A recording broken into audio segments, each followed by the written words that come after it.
Captain Kessara stood on the bridge of the Stellar Harmony and watched the stars. Her blue skin had a soft glow in the ship's lights. She was proud of her crew and their mission. They were scientists from the Zephyr Collective, one of the most peaceful groups in the galaxy.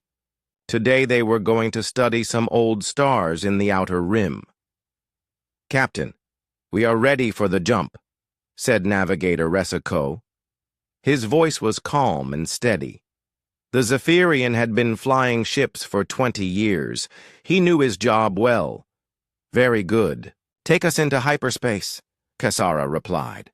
She felt good about this mission. It was supposed to be easy and safe. The ship began to hum as the engines powered up. Outside the windows, the stars started to stretch into long lines of light. This was normal when ships jumped into hyperspace. Kessara had seen it hundreds of times before. But something was wrong. The ship shook hard. Then it shook again, even harder. Red lights started flashing all over the bridge. Loud alarms began to ring. "What is happening?" Kessara shouted over the noise. "Captain, we have a problem!" Resiko's voice was full of fear now. "There is something in hyperspace that should not be there. It is pulling us off course." The ship shook so hard that Kessara had to hold onto her chair to stay standing.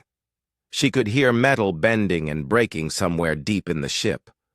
Sparks flew from control panels around the bridge. "It is a black hole!" Resiko screamed. "A rogue black hole in hyperspace! It is dragging us in!" Kessara felt her heart race. Black holes in hyperspace were every space traveler's worst nightmare. They appeared without warning and could destroy any ship that got too close. "Get us out of hyperspace now," she ordered. "I am trying." Resiko worked fast at his controls. His hands moved over the buttons and screens like lightning. "The gravity is too strong. It is pulling us apart."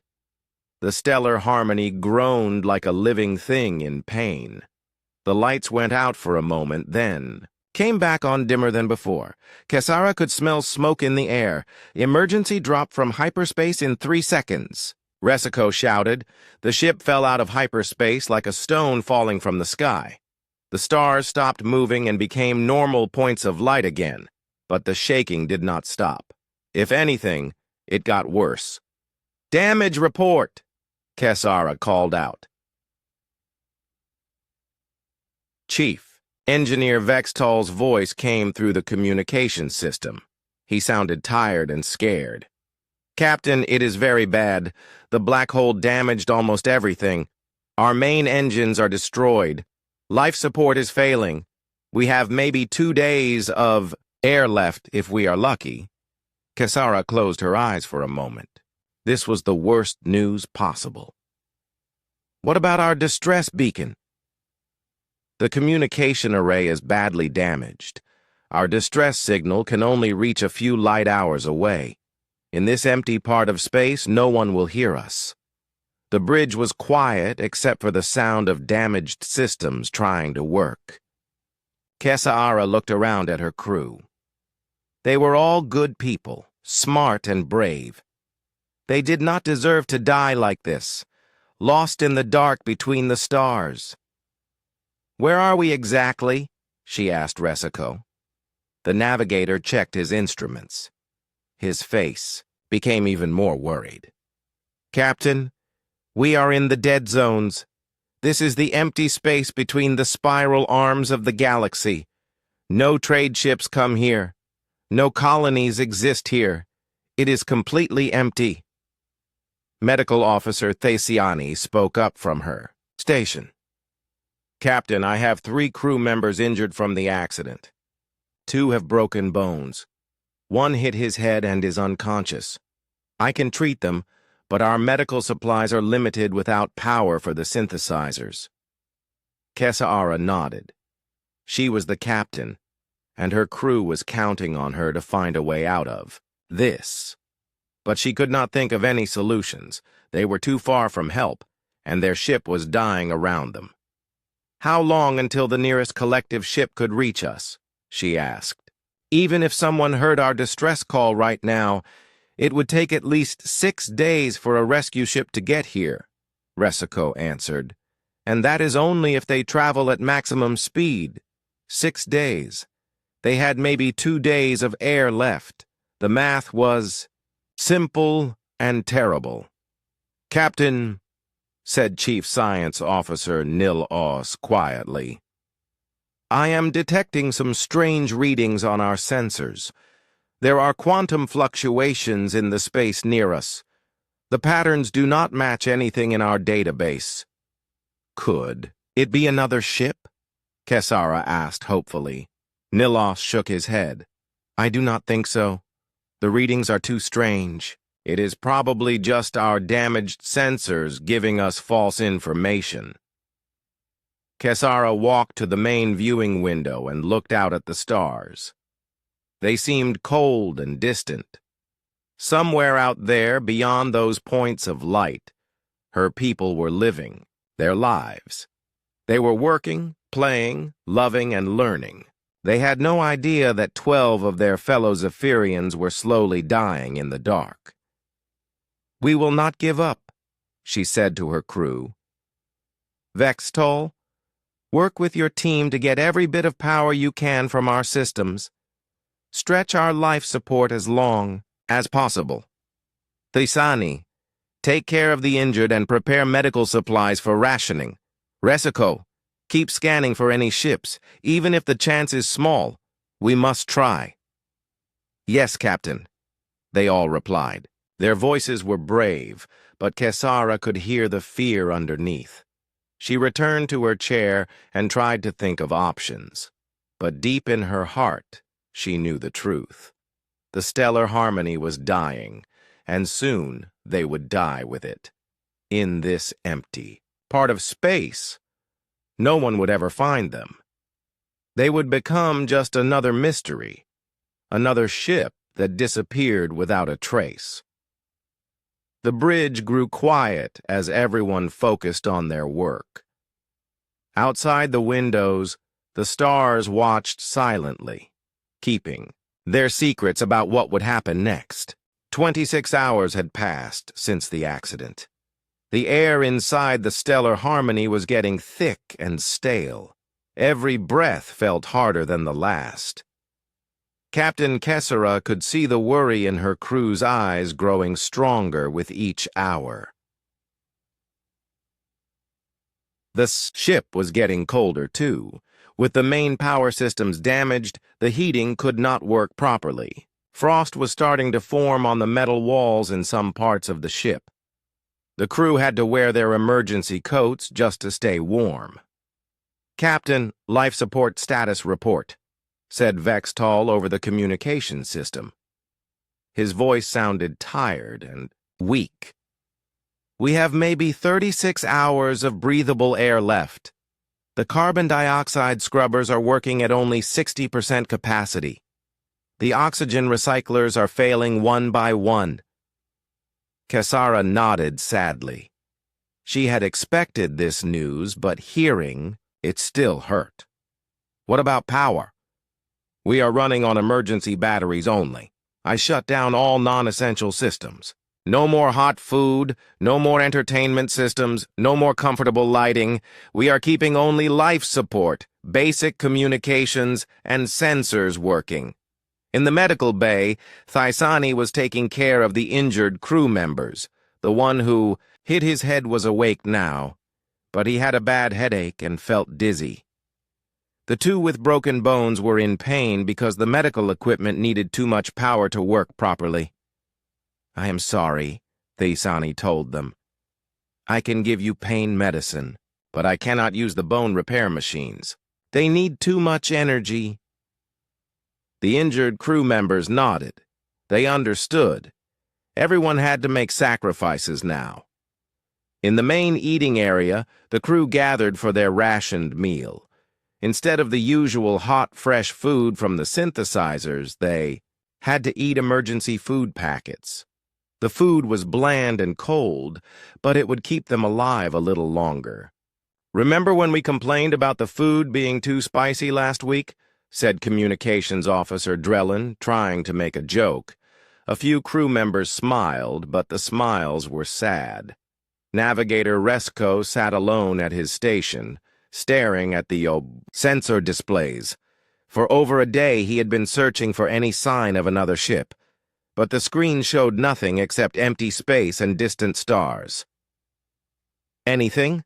Kesara asked when she came to check on him. "Nothing, Captain.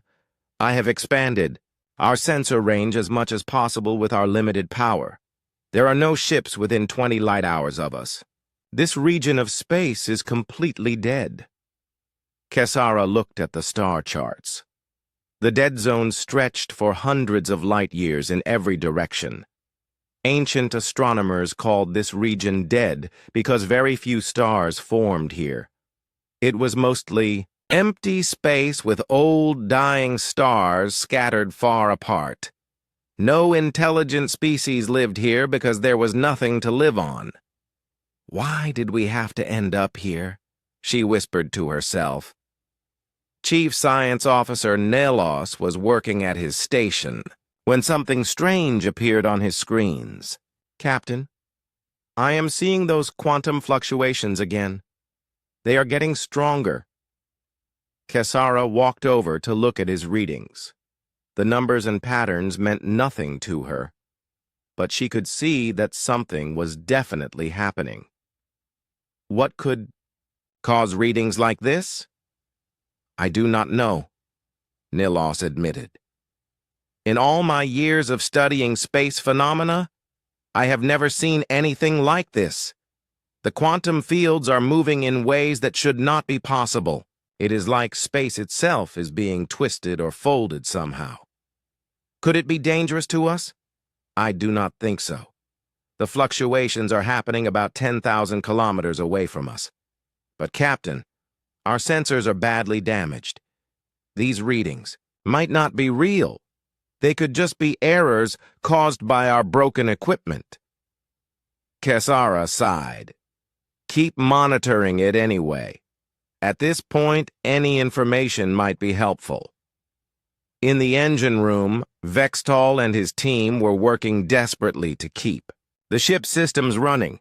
They had taken parts from damaged sections and used them to repair more important systems. It was like trying to keep a puzzle together when half the pieces were missing. "Engineer Pralek, can you make the air recycler in Section C work again?" Vextol asked.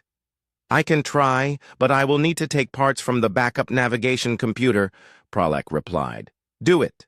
Navigation computers will not help us if we suffocate." Throughout the ship, crew members were starting to record messages for their families. They used personal data pads to make videos, hoping that someday these messages might be found and delivered home. "My dear wife Kelana," whispered Engineer Pralek into his pad. "I want you to know that I love you and our children very much. I am sorry I will not be coming home. Please tell little Vesim and Thalos that their father was thinking of them at the end. Be strong, my love. Live a good life and be happy." Similar scenes were happening all over the ship. Crew members talked about their homes, their families, their dreams that would never come true. Some cried quietly. Others tried to be brave for the recordings. Medical Officer Thysiani found Captain Kesara in her quarters. "Captain, I need to tell you something. The crew is starting to show signs of carbon dioxide poisoning. Some have headaches, others feel confused or dizzy.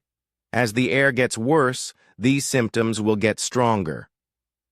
"How much time do we really have?" Kesara asked. "Maybe 30 hours. Possibly less if the scrubbers fail completely." Kesara put her head in her hands. 30 hours to live. It seemed impossible that her life and the lives of her crew would end so soon and so far from home. "There is something else, Captain," Thaisani said gently. The crew is asking about the traditional death rites. They want to prepare their spirits for the journey to the next existence. In Zephyrian culture, there were special ceremonies performed when death was near. These rites were meant to bring peace to the dying and help their spirits find the way to whatever came after life. Yes, Kesara said quietly. Tell them they may begin the rites. We should all prepare ourselves.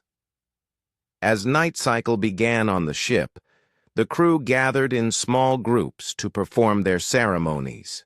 They spoke ancient words, shared memories of their ancestors, and tried to find peace in their final hours. But Navigator Resiko did not join the ceremonies. He stayed at his station, watching the sensors with desperate hope. "Come on," he whispered, "to the empty space outside. Someone has to be out there. Someone has to find us." The quantum fluctuations on Nil-Os's screens were getting stronger. The patterns were becoming more complex and more frequent. But nobody paid attention anymore. They had given up hope that the readings meant anything important. Outside the ship, the stars continued their ancient dance across the darkness. The stellar harmony drifted silently through the void, carrying 12 souls who were slowly running out of time. Soon, very soon, the ship would become a tomb floating in the endless night.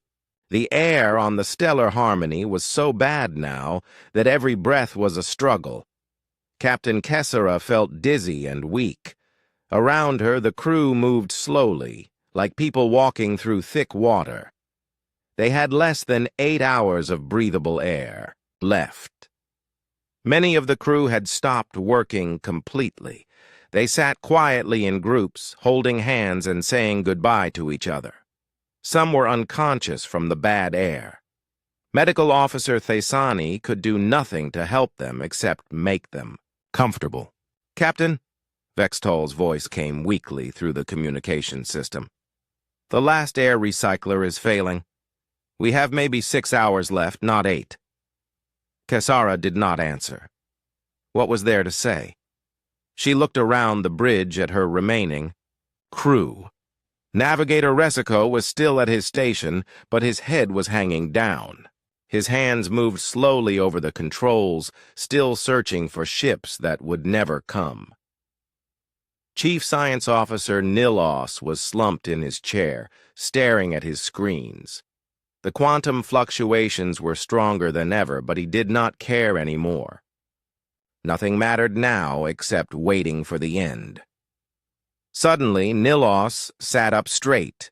His eyes went wide with shock. "Captain! Captain, look at this!" His voice was so loud and excited that everyone on the bridge turned to stare at him. "The quantum readings are going crazy! The numbers are off the scale! Something is happening out there!" Kesara forced herself to walk over to his station. The screen was full of flashing lights and scrolling numbers. She had never seen anything like it. "What does it mean?" she asked. "I do not know. Space itself is twisting and bending near us. It is like reality is being torn apart and put back together." Navigator Resiko looked up from his station. "Captain, I am reading massive energy distortions 10 kilometers off our starboard side. Whatever is happening, it is big." Outside the main viewing window, empty space began to shimmer and wave like water. The stars behind the distortion became blurry and twisted. Then the distortion grew larger and brighter. "By the ancient stars," whispered Communications Officer Drellin. "What is that?" The shimmer in space grew into a bright tear in reality itself. It looked like someone had cut a hole in the universe with a giant knife. Through the hole, they could see swirling colors that hurt to look at directly. Then, without any warning, a ship came through the tear. The ship was unlike anything in the Zephyrian databases. It was sleek and dark, with smooth curves and sharp edges. Strange lights ran along its hull in patterns that seemed to move and flow. The ship was smaller than a collective cruiser, but looked far more dangerous. "Unknown vessel," Resico whispered, staring at his readings. "The design is completely foreign. I have never seen anything like it." The tear in space closed behind the ship with a flash of light. Then everything became normal again, except for the strange vessel that now floated near them. "Are we hallucinating?" asked Drellin. "Are we seeing things because of the bad air?" Before anyone could answer, their communication system came to life. A voice spoke in clear, understandable Galactic Standard language. "This is Captain Jake Morrison of the United Earth Starship Defiant. We have detected your distress signal and are moving to assist. Please respond if you are able." The bridge of the Stellar Harmony became completely silent. Everyone stared at the communication panel as if it were a ghost. "Did he say, United Earth?" Nilos whispered. "Earth," Kesara repeated slowly. "That is the human homeworld." "But that is impossible," said Resico. "Humans do not have faster-than-light travel. They are still stuck in their own solar system. Our intelligence reports say they can barely reach their own outer planets." The voice came again, patient and calm. "Stellar Harmony, this is Captain Morrison. We know you are in distress. We are here to help. Please respond." Kesara looked around at her crew. They were all staring at her, waiting for her to make a decision. Her mind was racing. According to everything they knew, humans were a primitive species that had not even invented warp drive yet. But here was a human ship that had appeared from nowhere using technology that seemed to break the laws of physics. "Captain," Drellin said quietly, "should I respond?" Kesara thought about it. They were dying. In a few hours, they would all be dead. Even if this was some kind of hallucination or trick, what did they have to lose? "Yes," she said. "Open a channel." Drellin worked at his controls. "Channel open, Captain." Kesara took a deep breath of the thin, stale air. "Captain Morrison, this is Captain Kesara of the Zephyrian vessel Stellar Harmony. We are very surprised to hear from you. We were not aware that humans operated ships in this region of space." "We go where we are needed, Captain Kesara," Morrison replied. His voice was warm and friendly. "We detected your distress signal and came as quickly as we could. What is your situation?" "Our ship was damaged in hyperspace by a rogue black hole. Our life support is failing. We have maybe 6 hours of air remaining. Our engines are destroyed, and we cannot repair them." "Understood. We are moving to assist. My crew is preparing for a rescue operation. Can you provide us with the number of crew members and any injured personnel?" Kesara felt tears forming in her eyes. After so many hours of hopelessness, someone was actually offering to help them. "We have 12 crew members total. 3 are injured, and several are unconscious from carbon dioxide poisoning." "Copy that. My medical team is preparing to board your vessel." "Captain Kesara, I need you to know that my people are experts at this kind of operation. We will get your crew to safety." Navigator Resico was frantically checking his instruments. "Captain, their ship is moving toward us, but I cannot detect any engine emissions. No heat signature, no particle exhaust, nothing. It is like they are moving without any propulsion at all." "That is impossible," Nilos said. "Every ship needs some kind of engine to move through space." On their screens, they watched the human ship glide silently toward them.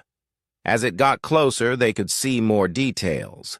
The hull seemed to be made of some kind of metal they did not recognize. The lights along its sides pulsed in rhythm, like a heartbeat. "Stellar Harmony, we are preparing to dock with your ship," Morrison's voice said. "Please prepare an airlock on your port side." "Captain Morrison," Kesara said hesitantly, "I must ask, how did you get here so quickly? Our distress signal was very weak. And according to our records, human ships do not have the technology to travel to this region of space." There was a pause before Morrison answered. When he spoke, there was something like amusement in his voice.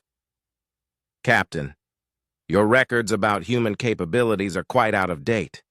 We have been exploring this part of the galaxy for some time now. As for how we got here, let us just say that we took a shortcut." Chief Science Officer Nil Oss was studying the readings from the human ship. "Captain, I am detecting energy patterns from their vessel that do not match any known technology. Their power source is generating more energy than our entire ship used when it was fully operational, and the energy is clean, with no waste products at all." "What does that mean?" Kesara asked. "I do not know.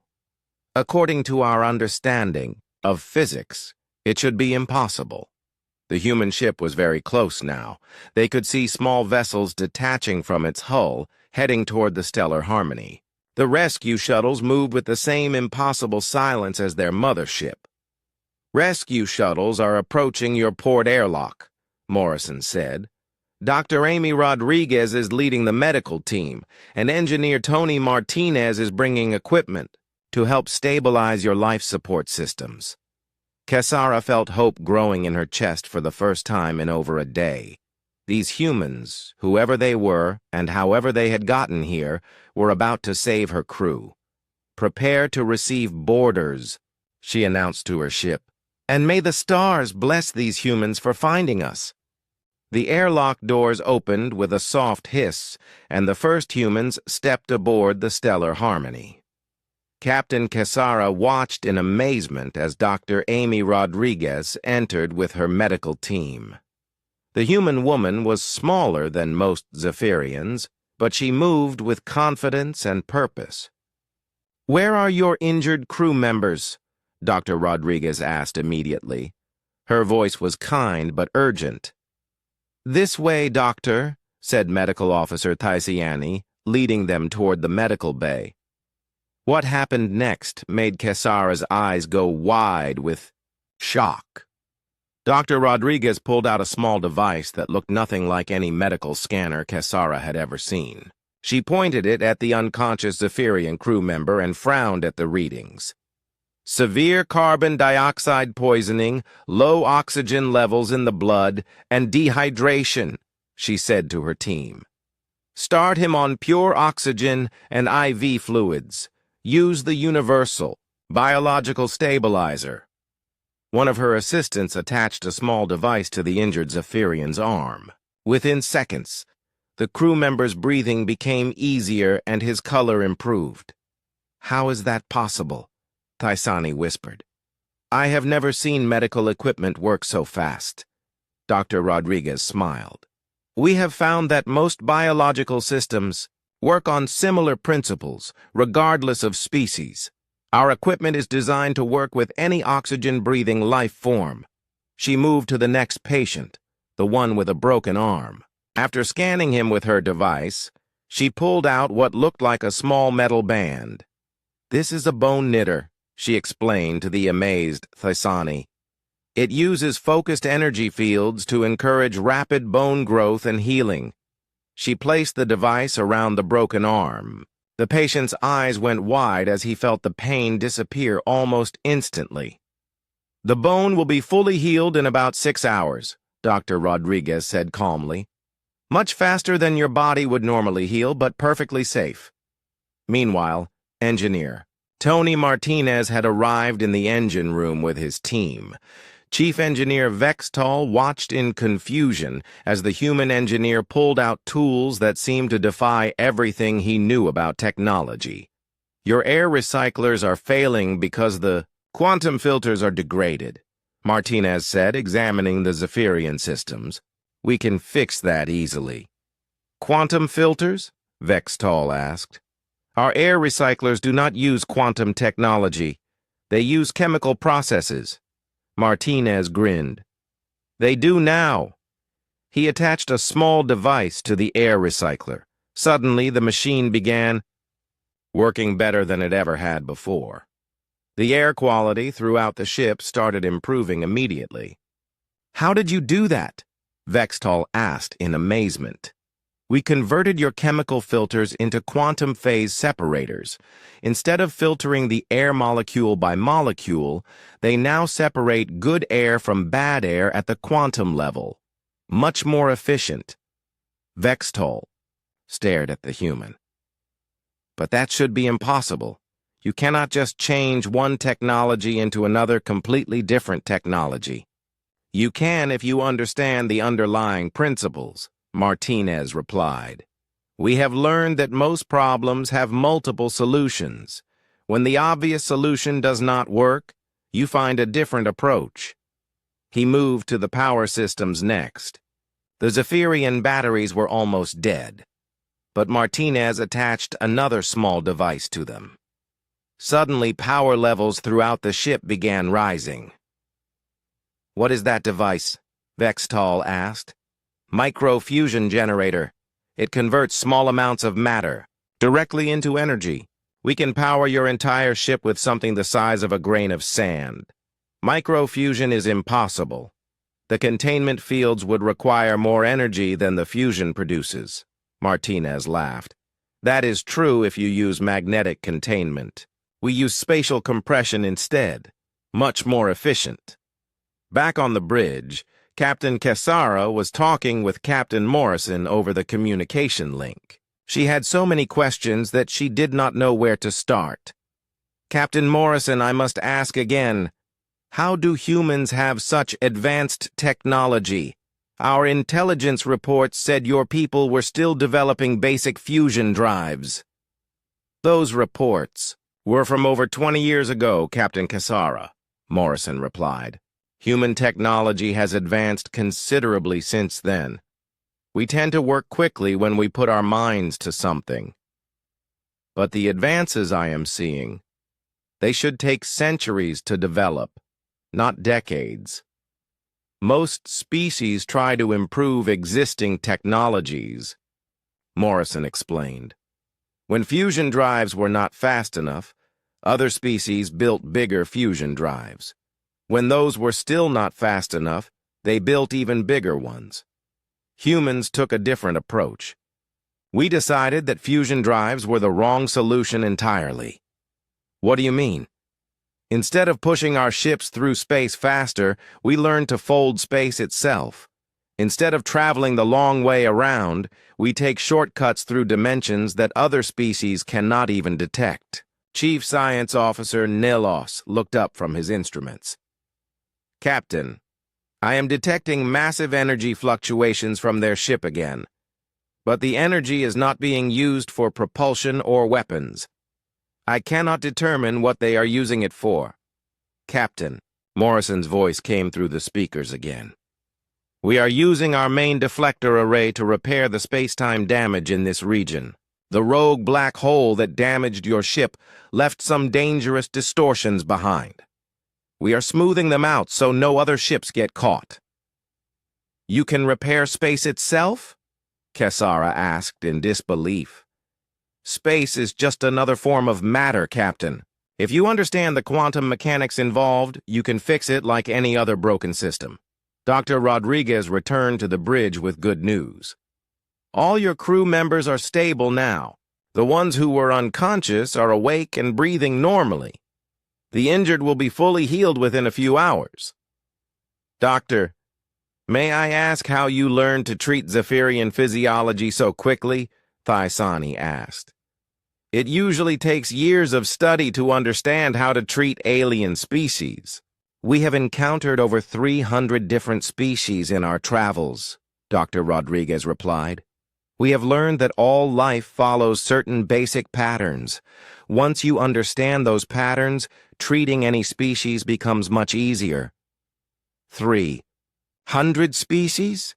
Kesara said. But that would mean you have explored half the galaxy? More than half, actually, said a new voice. Commander Lisa Park, the science officer from the Defiant, had just arrived on the bridge. We have been mapping and exploring the galaxy for over 10 years now.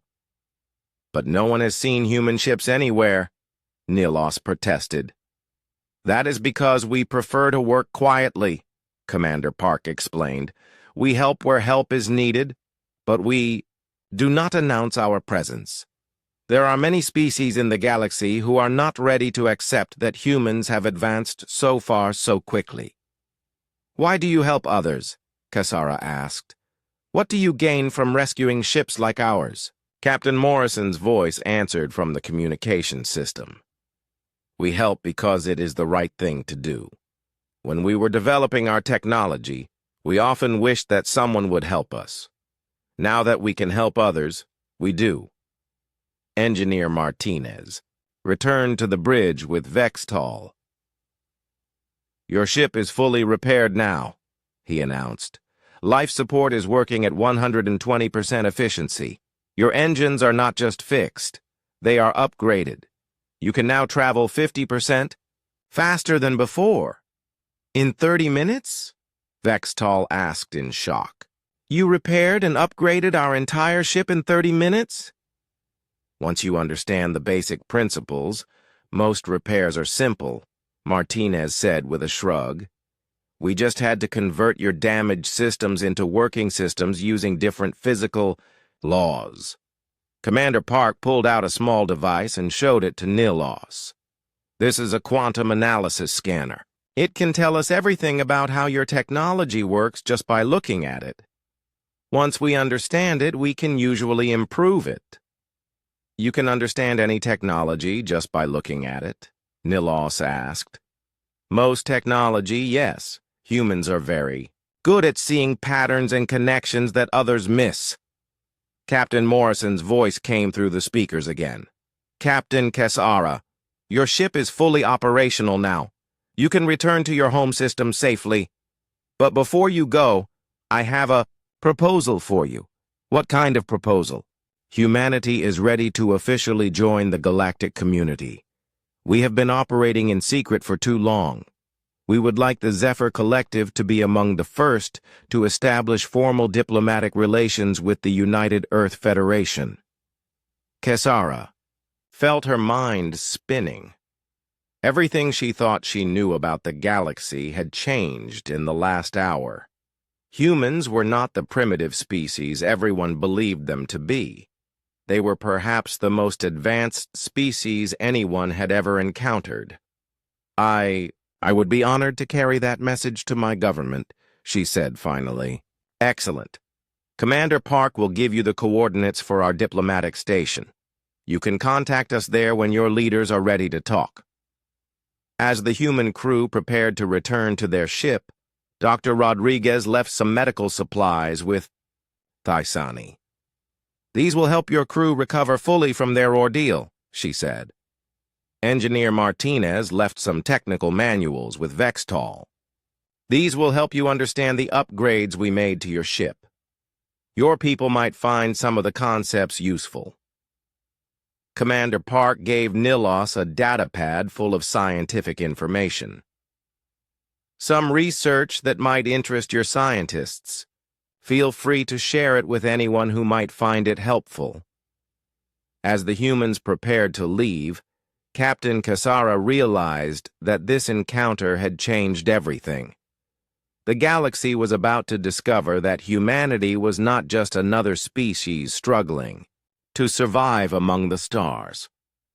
They were something new, something the last of the human crew members had returned to their ship. But Captain Kesara still felt like she was living in a dream. Her ship was not only repaired, it was working better than it ever had before. The air was clean and fresh, the engines hummed with new power, and all her crew members were healthy again. "Captain," said Navigator Resico, "I am reading our engine efficiency at levels I have never seen before. According to these readings, we can reach home in 3 days instead of the usual 5. The medical equipment the humans left behind is incredible," reported Thasani. "It can diagnose and treat injuries that our best hospitals struggle with. This single device is more advanced than our entire medical bay." Chief Science Officer Nil OS was studying the data pad that Commander Park had given him. His eyes were wide with amazement. "Captain, this information, it contains solutions to scientific problems that our people have been working on for decades. They have given us research that would take us hundreds of years to develop on our own." But Captain Kesa'ara was not looking at the gifts or the improvements. She was staring out the viewing window at the human ship Defiant. It floated silently in space, still showing no signs of the engines or energy emissions that every other ship in the galaxy produced. "Captain Morrison," she said into the communication system, "before you leave, I must ask you something important. You say that humans have been exploring the galaxy for 10 years, but no one has seen you. How is that possible?" Morrison's voice came back, calm and friendly as always. "Captain, we have been helping people, but we have been careful about it. When we rescue a ship, we usually make sure the crew believes they were saved by someone from their own species or a known ally. When we help a colony survive a disaster, we make it look like they solved the problem themselves. Why the secrecy? Because the galaxy was not ready for us yet. Most species spend thousands of years developing technology slowly, step by step. Humans developed everything very quickly because we think differently. We were afraid that other species would see us as a threat." Commander Park's voice joined the conversation. "We have been watching the major galactic powers for years. Many of them are not comfortable with rapid change. They prefer things to stay the same. If they knew that a young species like humanity had surpassed them so quickly, some might react with fear or anger." "But you are revealing yourselves now," Kesara pointed out. "Because it is time," Morrison replied. "There are too many problems in the galaxy that need solving. Too many species struggling with challenges that we could help them overcome. We cannot stay hidden forever when we could be making things better for everyone." Dr. Rodriguez's voice came through the speakers. "Captain Kesara, in our travels, we have seen species dying from diseases we could cure in minutes. We have seen colonies failing because they lack technology we consider basic. We have seen wars fought over resources that we could help people obtain peacefully. It has become difficult to watch suffering that we could easily prevent," added Engineer Martinez. "We have decided that helping openly is worth the risk of some species being afraid of us." Captain Kesara thought about this. "What kind of help are you talking about?" "Medical technology that can cure almost any disease," Dr. Rodriguez explained. "Energy sources that are clean and unlimited. Transportation systems that can move people and goods across the galaxy in hours instead of months. Communication networks that can connect every world instantly. Agricultural techniques that can end hunger on any planet," Martinez added. "Manufacturing systems that can produce anything people need from basic matter. Terraforming technology that can make dead worlds livable. And most importantly," said Commander Park, "educational methods that can help any species learn and develop faster than they ever thought possible." Chief Engineer Vextall looked up from the technical manuals Martinez had given him. "Captain, these documents describe technology that could change our entire civilization. If every species had access to this knowledge, the galaxy would be transformed completely." "That is exactly what we hope will happen," Morrison said. But it has to happen slowly and carefully. If we just gave all our technology to everyone at once, it could cause chaos. Some species might use it to hurt others. Some might not be ready to handle such powerful tools. So what is your plan? Kesara asked. We want to work with peaceful species like the Zephyr Collective first, Morrison explained. Species that we know will use advanced technology to help people, not harm them. Together, we can figure out the best ways to share knowledge and improve life for everyone. We also want to establish trade relationships, Commander Park added. Not for profit, but for mutual benefit. We can offer technology and assistance. In return, we would like to learn about the cultures, arts, and philosophies of other species. Humans are very good at developing technology, but we have much to learn about wisdom, beauty, and spiritual understanding. Navigator Resico was monitoring the human ship's power systems. Captain, they are preparing to leave. Their energy levels are building up in the same pattern we saw when they arrived. Kesara felt a moment of sadness.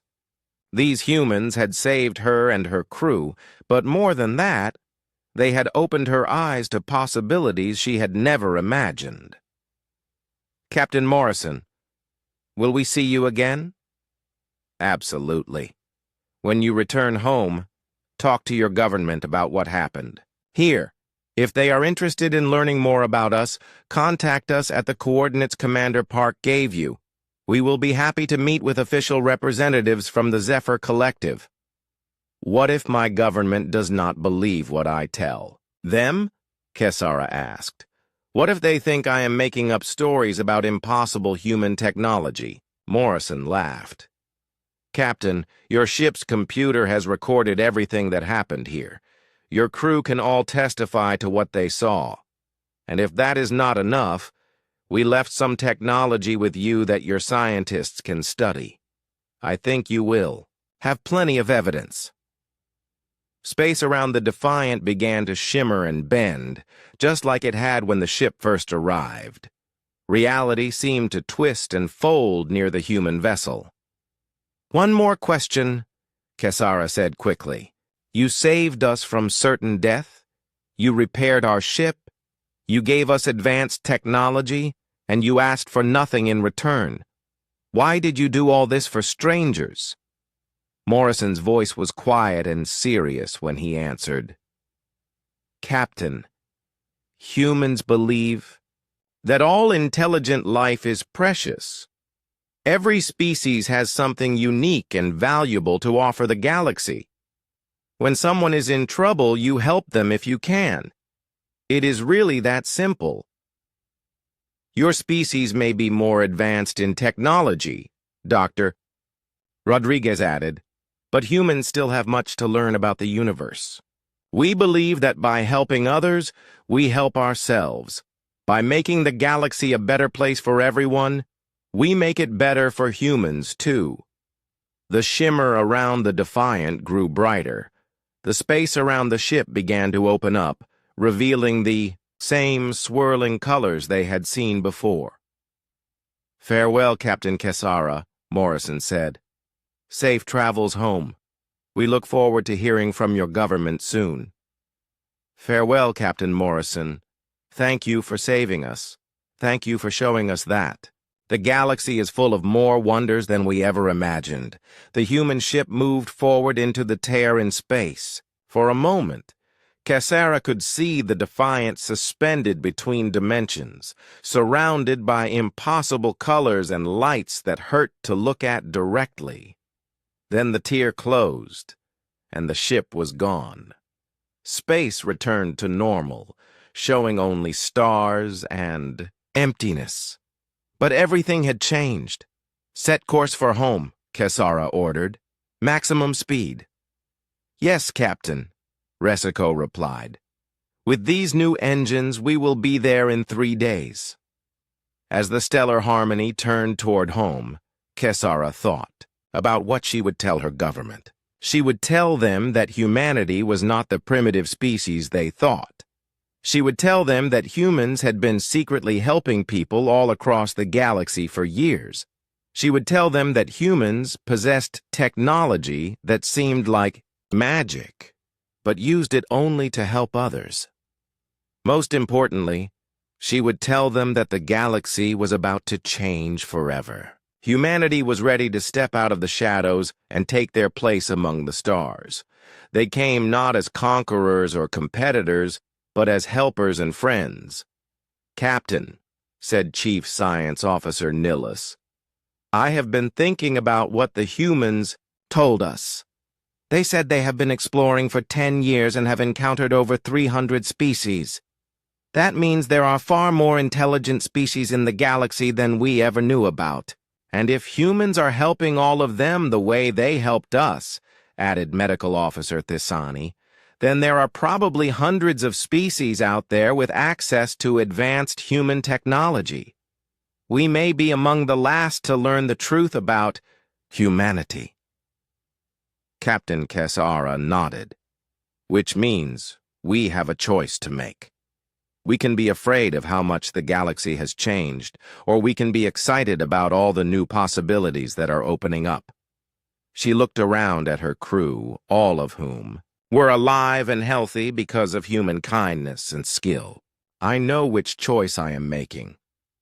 As the stellar harmony flew toward home, Kesara began composing her report.